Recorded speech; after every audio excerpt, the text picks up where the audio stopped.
സമയമില്ലാഴിക എന്ന് പറയുന്നത് നമ്മൾ എന്താണ് ഈ എല്ലാ കാര്യത്തിൽ നിന്നും ഒളിച്ചോട്ടമാണ്. 43-ാമത്തെ വയസ്സിൽ 43 കിലോമീറ്റേഴ്സ് ഓടി വന്നിട്ടുള്ള ഒരു അനുഭവം എങ്ങനെ ഉണ്ടായിരുന്നു? ആ വയസ്സിലും പറ്റുമെന്നുള്ളൊരു ഇതെനിക്ക് പ്രൂവ് ചെയ്യാൻ പറ്റി. കാരണം 40 വയസ്സ് കഴിഞ്ഞാൽ നമ്മളെ കൊണ്ടൊന്നും പറ്റില്ല എന്ന് കുറെ ആൾക്കാർ പറയും. ഈ മാരത്തോൺ എന്ന് പറയുന്നത് ഒരു ദിവസം കൊണ്ട് നടക്കുന്ന കാര്യമല്ല. എന്താണ് മാസങ്ങളുടെ പ്രാക്ടീസും കാര്യങ്ങളുടെ ഒക്കെ കൂടി നടക്കുന്ന ഒരു കാര്യമാണ് ഈ മാരത്തൺ എന്ന് പറയുന്നത്. 70-75 വയസ്സുള്ള ആൾക്കാരൊക്കെ ഓടുന്ന കാണുമ്പോൾ, അമ്മമാരൊക്കെ ഓടുന്ന കാണുമ്പോൾ ഇപ്പൊ എനിക്ക് ഭയങ്കര പ്രൗഡാണ്, അല്ലെങ്കിൽ ഭയങ്കര അഭിമാനത്തോടു കൂടിയാണ് ഈ ഒരു ഫീൽഡിൽ നിൽക്കുന്നത്. മാരത്തോണിനെ കുറിച്ചിട്ടാണ് നമ്മൾ പറഞ്ഞു വന്നത്. അപ്പൊ ഒരു സാധാരണ വ്യക്തിക്ക് മാരത്തോണിൽ പങ്കെടുക്കണം എന്ന് ആഗ്രഹം ഉണ്ടാവുമെന്ന് വിചാരിക്കാം. അങ്ങനെയാണെങ്കിൽ ആ ഒരു വ്യക്തി എന്തെല്ലാം കാര്യങ്ങൾ ശ്രദ്ധിക്കണം, എന്താണ് ചെയ്യേണ്ടത് അതിന് വേണ്ടിയിട്ട് മാരത്തോണിൽ പങ്കെടുക്കാൻ? ഈ മാരത്തോൺ എന്ന് പറയുന്നത് ഒരു ദിവസം കൊണ്ട് നടക്കുന്ന കാര്യമല്ല. എന്താണ് മാസങ്ങളുടെ പ്രാക്ടീസും കാര്യങ്ങളുടെ ഒക്കെ കൂടി നടക്കുന്ന ഒരു കാര്യമാണ് ഈ മാരത്തൺ എന്ന് പറയുന്നത്. മാരത്തൺ അല്ലെങ്കിൽ റൺ ചെയ്യാൻ ആഗ്രഹമുള്ള ഒരാൾ ആദ്യം നടക്കുക എന്നുള്ളതാണ്. ആദ്യം നമുക്ക് പറ്റുന്ന അത്രയും നടക്കുക, നടന്ന് നടത്തത്തിന്റെ സ്പീഡ് കൂട്ടുക. ആ നടത്തത്തിന്റെ സ്പീഡ് കൂട്ടി നമ്മളെപ്പോഴും ഈ പറയാറില്ലേ, പാല് തിളപ്പിക്കുമ്പോൾ നമ്മൾ ഒറ്റയടിക്ക് തിളപ്പിക്കൂല, ഇല്ലേ, ചെറിയ തീയിൽ ഇങ്ങനെ ഇളക്കിയാണ് അതിനെ തിളപ്പിക്കുന്നത്. അതുപോലെ തന്നെയാണ് ഇപ്പൊ ഞാനൊരു ഇൻസ്റ്റാഗ്രാമിൽ ഒരു റൺ വിത്ത് അർജുൻ എന്ന് പറഞ്ഞ ഒരാളുടെ ഒരു കോട്ടാണ് പറഞ്ഞത്. അപ്പം അതേപോലെ തന്നെയാണ്, അത് കറക്റ്റാണ്. നമ്മൾ പെട്ടെന്ന് തിളപ്പിച്ചു കഴിഞ്ഞാൽ എന്ത് ചെയ്യും, അത് തിളച്ചു തൂവി പിന്നെ ഒന്നും ചെയ്യാൻ പറ്റാത്ത അവസ്ഥയായി പോകും. നോർമലി നമ്മൾ വളരെ ചെറിയ ഇന്റൻസിറ്റിയിൽ നടന്ന് കപ്പാസിറ്റീസ് കൂട്ടിയിട്ട് വേണം പോകാൻ. അതിനൊരു കൃത്യമായിട്ടുള്ള പ്ലാനിങ് വേണം. ഓരോ ദിവസവും റിക്കവറിയും അതേപോലെ റണ്ണിങ് ഡേയ്സും റിക്കവറി ഡേയ്സും ഒക്കെ പ്ലാൻ ചെയ്തിട്ട് അതൊരു എൻറ്റയർലി ഡിഫറെന്റ് ആണ് ഫ്രം ഫിസിക്കൽ, അതായത് നമ്മുടെ സ്ട്രെങ്ത് ട്രെയിനിങ്ങിൽ നിന്ന് കുറച്ചും കൂടി ഡിഫറെന്റ് ആണ്. പക്ഷെ അവർക്ക് സ്ട്രെങ്ത് കൂടണമെന്നുണ്ടെങ്കിൽ ഈ പറയുന്ന സ്ട്രെങ്ത് ട്രെയിനിങ് വേണം. വീക്ക്ലി 3 days അവര് റെസിസ്റ്റൻസ് ബേസ്ഡ് എക്സർസൈസും ചെയ്യണം. അതേപോലെ തന്നെ ഈ മാരത്തൺ റണ്ണിനുള്ള എക്സർസൈസുകളും ചെയ്യണം. അത് രണ്ടും ഇമ്പോർട്ടന്റ് ആണ് അവർക്ക്.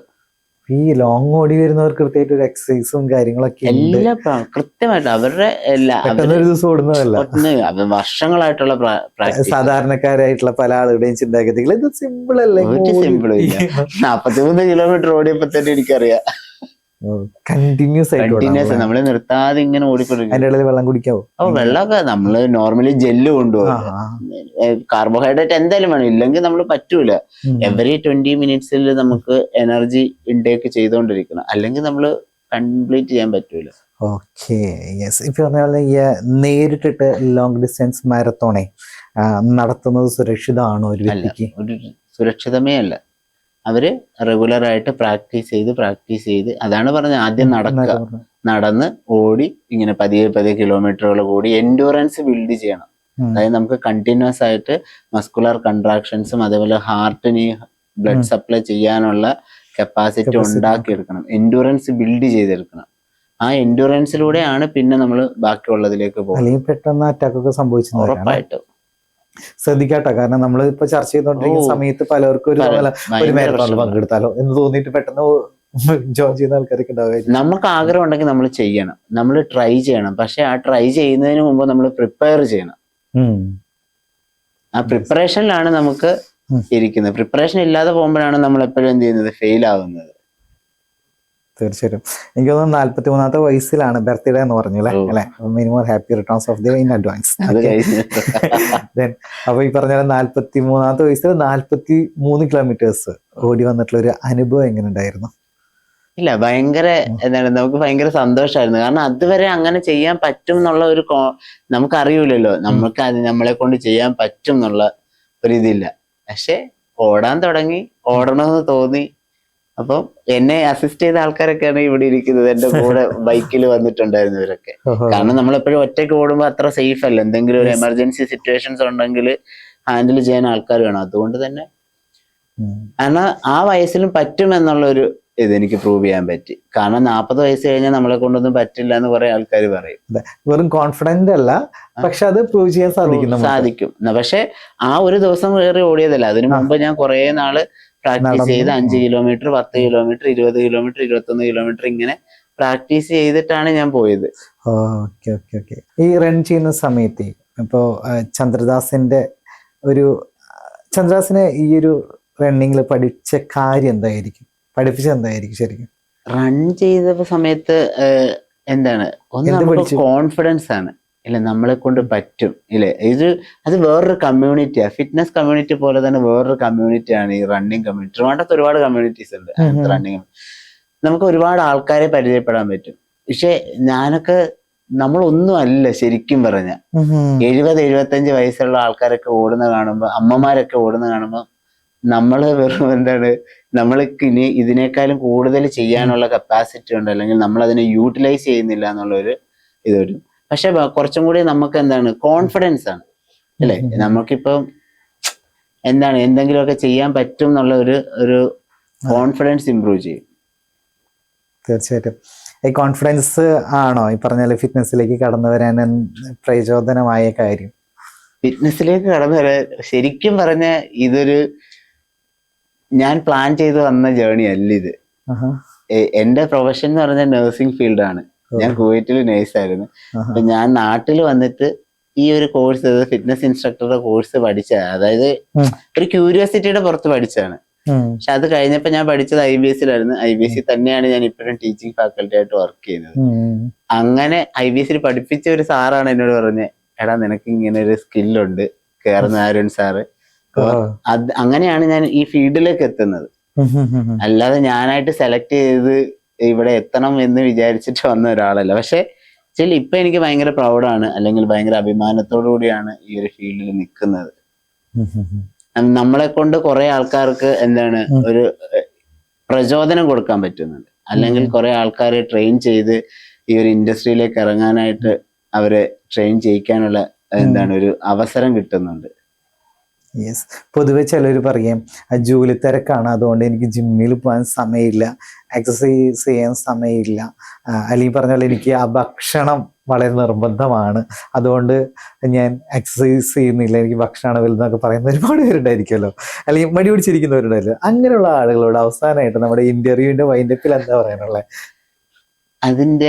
അതിനൊരു ആൻസർ എന്ന് വെച്ച് കഴിഞ്ഞാല്, ഇപ്പൊ നോർമലി നാളെ ചെയ്യാം എന്നൊരു കൺസെപ്റ്റ് ഇല്ല. എന്താണോ നിങ്ങൾക്ക് ചെയ്യാൻ പറ്റുക അത് ചെയ്യുക. ഇപ്പൊ നിങ്ങൾക്കൊരു എന്താണ്, നിങ്ങൾക്ക് സമയമില്ല, വേണ്ട, സമയം വേണ്ട, സ്റ്റെപ്പ് കയറിപ്പോ അല്ലേ. വീട്ടിലെ ബെഡ്റൂം എന്തായാലും നമ്മള് ക്ലീൻ ചെയ്യണമല്ലോ, അത് നിങ്ങൾ മോപ്പ് ഉപയോഗിച്ചിട്ട് ക്ലീൻ ചെയ്യും. പക്ഷെ സമയമില്ലാഴിക എന്ന് പറയുന്നത് നമ്മൾ എന്താണ്, ഈ എല്ലാ കാര്യത്തിൽ നിന്നും ഒളിച്ചോട്ടമാണ്. ശരിക്കും സമയമുണ്ട്, എല്ലാ മനുഷ്യർക്കും 24 hours ആണ്. ഈ എക്സർസൈസ് ചെയ്യുന്ന ആൾക്കാർ, ജോലിക്കാരാണ് എക്സർസൈസ് ചെയ്യുന്ന ആൾക്കാർ അല്ലെ, എല്ലാ ആൾക്കാരും 24 hours ഈക്വലി ഡിസ്ട്രിബ്യൂട്ടഡ് ആണ്. നമുക്ക് ഒരു 30 minutes അല്ലെങ്കിൽ ഒരു 20 minutes നമ്മുടെ ശരീരത്തിന് വേണ്ടി മാറ്റി വയ്ക്കാൻ പറ്റുന്നില്ല എന്നുണ്ടെങ്കിൽ പിന്നെ എന്താണ്, നമ്മൾ പിന്നെ വേറെ ഒന്നും ചെയ്തിട്ട് കാര്യമില്ല. ഇപ്പൊ ചെയ്തു കഴിഞ്ഞാൽ അത് നാളത്തേക്കാണ്. ഇപ്പൊ നമ്മൾ പറയാറില്ല, ഇപ്പൊ നോ പെയിൻ നോ ഗെയിൻ എന്ന് പറഞ്ഞാൽ ഇപ്പൊ അനുഭവിക്കുന്ന ആ ഒരു ചെറിയ വേദന അല്ലെങ്കിൽ ആ ഒരു എഫർട്ട് നാളത്തേക്കുള്ള ഗെയിനിങ്സ് ആണ്. നാളെ നമ്മളെ ഹെൽത്തിന് ഇമ്പോർട്ടൻസ് ആണ്. ഇപ്പൊ ഞാൻ രാവിലെ 5:30 തുടങ്ങുന്ന എന്റെ ഒരു ഷെഡ്യൂൾ എന്ന് വെച്ച് കഴിഞ്ഞാൽ രാത്രി 11 മണിക്കാണ് ഞാൻ തിരിച്ച് വീട്ടിലെത്തുന്നത്. പക്ഷെ എന്നാലും ഇതിന്റെ ഇടയ്ക്ക് ഞാൻ ഒരു 1 hour വർക്കൗട്ട് ചെയ്യും.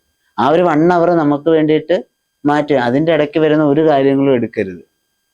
ദെൻ അതേപോലെ അത്ര 1 hour മാറ്റി വെക്കണം നിർബന്ധമൊന്നുമില്ല. രാവിലെ ഒരു 10 minutes, വൈകിട്ട് ഒരു 10 minutes, അല്ലെങ്കിൽ ഒരു 30 minutes, അറ്റ്ലീസ്റ്റ് ഒരു 30 minutes മതി.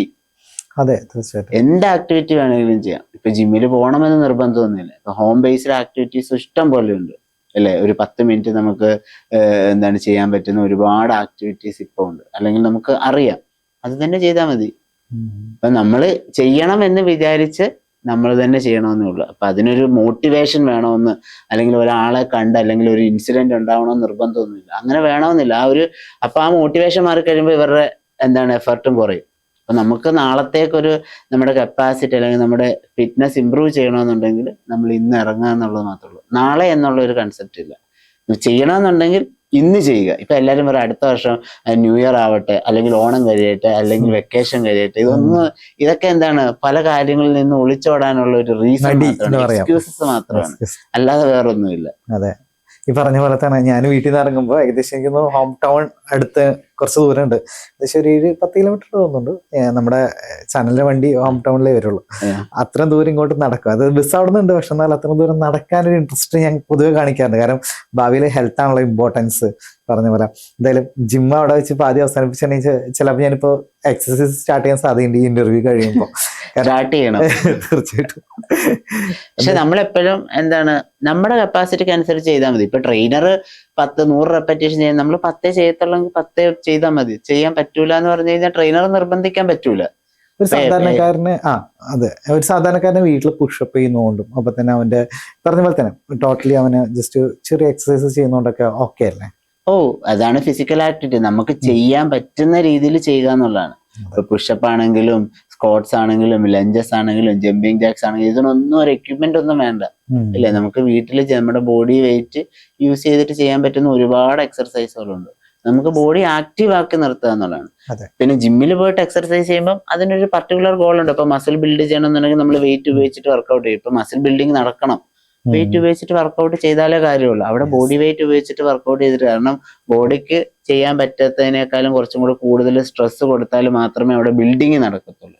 ഇപ്പൊ കാറ്റബോളിക് സ്റ്റേജും പോകണം, അനബോളിക് സ്റ്റേജും പോകണം. എങ്കിൽ ആ കാറ്റബോളിക് സ്റ്റേജിന് വേണ്ടിയിട്ടാണ് നമ്മൾ ജിമ്മിൽ വർക്ക്ഔട്ടുകൾ ചെയ്യുന്നത്. തിരിച്ച് വീട്ടിൽ വന്ന് ഫുഡ് കഴിച്ച് റെസ്റ്റ് എടുക്കുമ്പോഴാണ് ബിൽഡിംഗ് അല്ലെങ്കിൽ അനബോളിക് പ്രോസസ്സ് നടക്കുന്നത്. അപ്പൊ വെറുതെ ഇരിക്കരുത്, മടിയൊന്നും വേണ്ട. ഒന്നില്ലെങ്കിൽ ഒരു എക്സസൈസ് ഉടൻ സ്റ്റാർട്ട് ചെയ്യുക, വെറുതെ നടക്കുക, മാരത്തോണിന്റെ ഒക്കെ ഭാഗമായിട്ട് ശ്രമിക്കുക. എല്ലാ ഇഷ്ടംപോലെ ഈവന്റ്സുകളുണ്ട്, മാരത്തോൺ ആണെങ്കിലും അല്ലെ ഫിറ്റ്നസ് കമ്മ്യൂണിറ്റികളുണ്ട്.